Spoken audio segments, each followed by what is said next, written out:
Welcome to the Bettendorf Public Library's Take Home Workshop. Today we're going to be making rolled beeswax candles.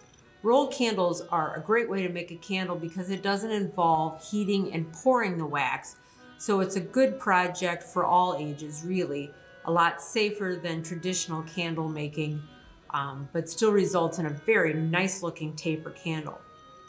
In your kit today, you will find a sheet of beeswax. So the beeswax that we purchased came like this. You can find it where you get craft supplies.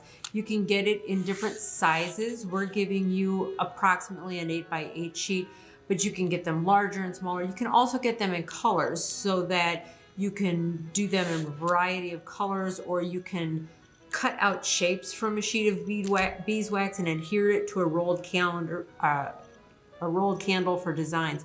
So you have options when it comes to your beeswax. You'll also be getting a piece of wick, and our wick is about 1 inch longer than our wax is.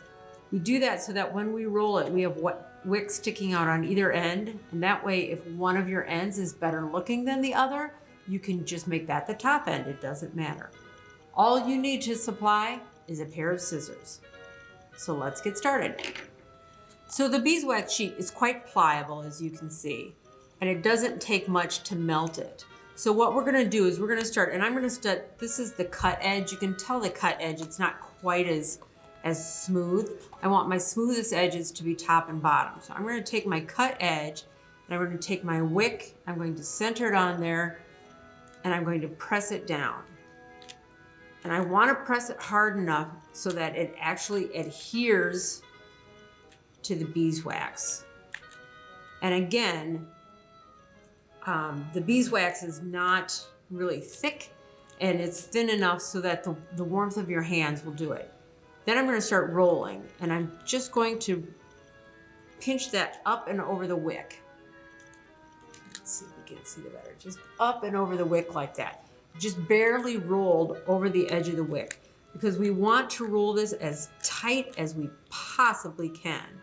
So I'm just pinching that edge so it goes up and over the wick.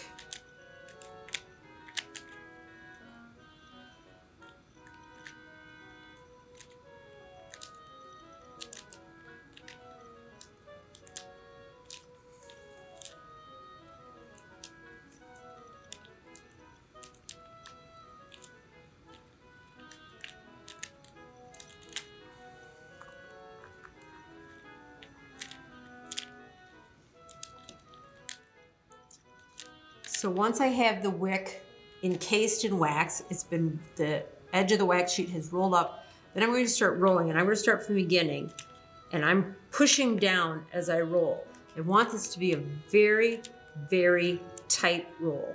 The tighter the better.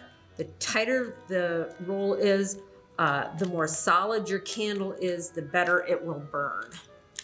And so I'm going to stop and give it a little squeeze. Little roll, then I'm going to keep going. And then you just keep going this way, and you roll it up just as tightly as you possibly can.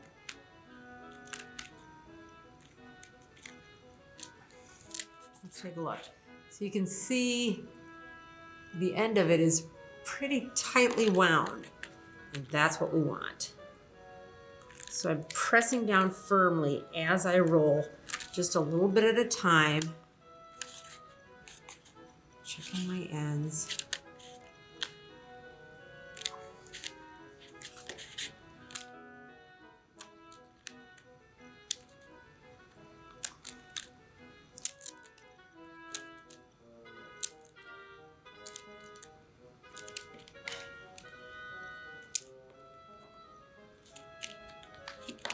And you can feel it's quite rigid now.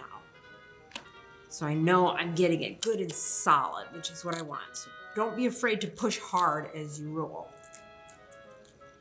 Okay, then we get around to the end there, and we're just going to use the warmth of our hands, and we're going to press that seam right back into the candle and seal it.